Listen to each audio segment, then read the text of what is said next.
நண்பர்களே, நான் என்ன வீடியோவில் போகிறேன்னா, நம்ம ஆடுங்க வளர்க்கணும்னு ஆசைப்பட்டா பச்சையாக புல்லு மேய்ஞ்சால் அதுக்கு வயிற்றுப்போக்கு வரும், இல்லை மாடு சாணி போடுற மாதிரி போடும். அதெல்லாம் ஆட்டுக்கு ஒத்து வராது. அதனால் இந்த மாதிரி காஞ்சி போன புல்லு சாப்பிட்டா ஆட்டுங்களுக்கு எந்த நோயும் வராது. நீங்கள் என்ன மாதிரி நீங்களும் பயன்படுத்துங்க. என்ன மாதிரி நீங்களும் இந்த மாதிரி முயற்சி பண்ணி அவங்கள சாப்பிட வைங்க. அது இல்லாமல் நிறைய ஆசைப்பட்டு புதுசாக ஆசைப்பட்டு ஆடுங்க வாங்கி வளர்க்கணும்னு ஆசைப்படுற நிறைய நண்பர் இருக்காங்க. அவங்க போயிட்டு பச்சை புல்லோ இல்லை தேவையில்லாத பொருள்லாம் கொடுத்து அந்த ஆட்டுங்களை கெடுத்துடுவாங்க.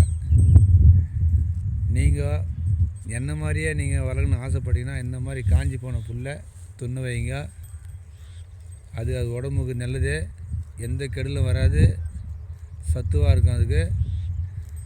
அது இல்லாமல் கொஞ்சம் ஆடு வாங்கி அதை இந்த மாதிரி பயன்படுத்தி வளர்த்து வந்தீங்கன்னா உங்களுக்கு லாபகரமாக இருக்கும். சிறு துளி தான் பெரிய வளம்னு சொல்லுவாங்க பெரியவங்க, அது நிஜம். நான் இந்த ஆடு வாங்கி இப்போ 3 மாதம் தான் ஆச்சு. இந்த 3 மாதத்தில் என் பழக வாங்கிட்டு மொத்தத்தையும் நான் கற்றுக் கொடுத்துட்டேன்.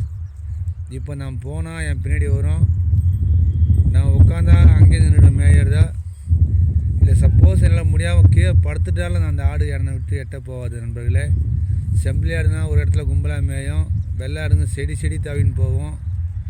இந்த மாதிரி ஆடுங்களை நான் இந்த மாதிரி பயன்படுத்தி நான் ஒரு நல்ல வழியில் கொண்டு வரேன்.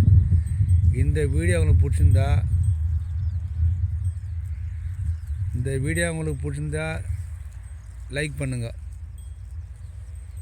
நண்பர்களே. நன்றி நண்பர்களே.